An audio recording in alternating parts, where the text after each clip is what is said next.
प्रदेश में वित्तीय संकट से जूझती राजस्थान डिस्कॉम और बिजली उपभोक्ताओं को एपीलिएट ट्रिब्यूनल फॉर इलेक्ट्रिसिटी यानी कि एपटेल के एक आदेश से जुड़ी संजीवनी मिली है। एपटेल ने रेलवे की डीम्ड लाइसेंसी के 7 साल पुराने दावे को न सिर्फ खारिज किया है बल्कि राजस्थान समेत आधा दर्जन से अधिक राज्यों की बिजली कंपनियों को एडिशनल सरचार्ज क्रॉस सब्सिडी की वसूली की छूट भी दे दी है। देखिए हमारी स्पेशल रिपोर्ट।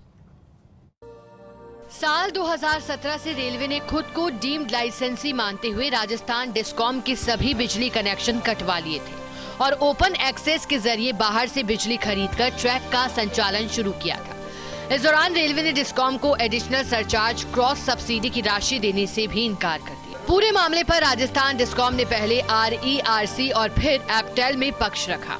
जयपुर डिस्कॉम के चीफ इंजीनियर उमेश गुप्ता ने बतौर केस इंचार्ज के तौर पर हर पक्ष को मजबूती से रखा।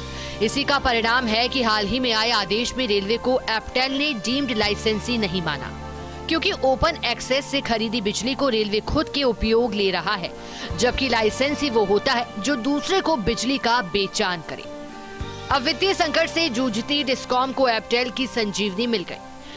एपीलिएट ट्रिब्यूनल फॉर इलेक्ट्रिसिटी के ताजा आदेश से 7 साल से बंद एडिशनल सरचार्ज क्रॉस सब्सिडी की रेलवे से वसूली होगी।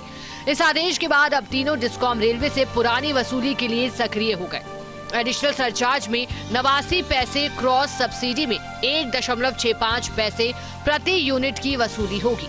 ये वसूली रेलवे की तरफ 2017 के बाद से खरीदी गई बिजली पर लागू होगी। इसमें प्रकरण ये था कि रेलवेज जो कि ओपन एक्सेस से बिजली लेते हैं, लेकिन क्रॉस सब्सिडी चार्जेस और एडिशनल सरचार्ज का जो राशि थी वो नहीं देना चाह रहे थे, और वो इस ग्राउंड पर नहीं देना चाह रहे थे कि रेलवे डीम्ड लाइसेंसी है। लेकिन उनकी इस बात को एपटेल ने नकार दिया है और एपटेल ने ये माना है कि रेलवे डीम्ड लाइसेंसी नहीं है, क्योंकि वे बिजली डिस्ट्रीब्यूट नहीं करते हैं बल्कि खुद ही अपने लिए यूज़ करते हैं।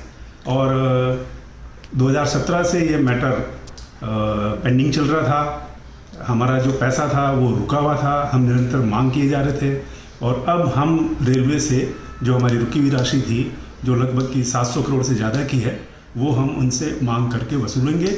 इस मामले में याचिकाकर्ता के रूप में Maharashtra state electricity transmission company, Paschim Bengal राज्य विद्युत वितरण कंपनी, पश्चिम बंगाल राज्य प्रसारण company, Gujarat electricity transmission company, Tamil Nadu generation and distribution corporation, Jharkhand ऊर्जा संचारण निगम, Ratnagiri gas and power private limited, Uttar Pradesh power corporation limited, grid corporation of Odisha limited, Madhya Pradesh power management company, Punjab राज्य ट्रांसमिशन कॉर्पोरेशन को भी राहत मिली है।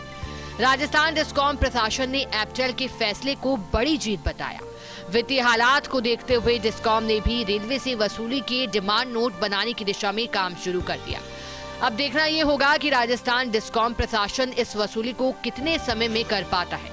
फर्स्ट इंडिया न्यूज के लिए जयपुर से विकास शर्मा की रिपोर्ट।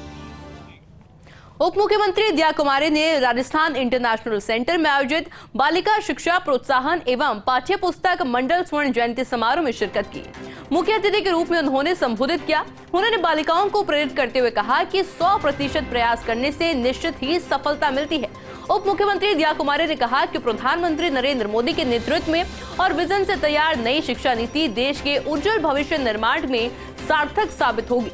उन्होंने कहा कि इस प्रकार राजस्थान सरकार द्वारा भी बालिका शिक्षा और उनके कल्याण के लिए नई योजनाएं लागू की जा रही हैं।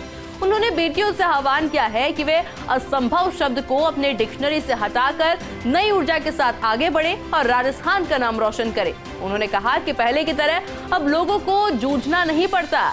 आधुनिक तकनीक के युग में कंप्यूटर, मोबाइल और गूगल इंटरनेट ने जीवन को आसान बना दिया है।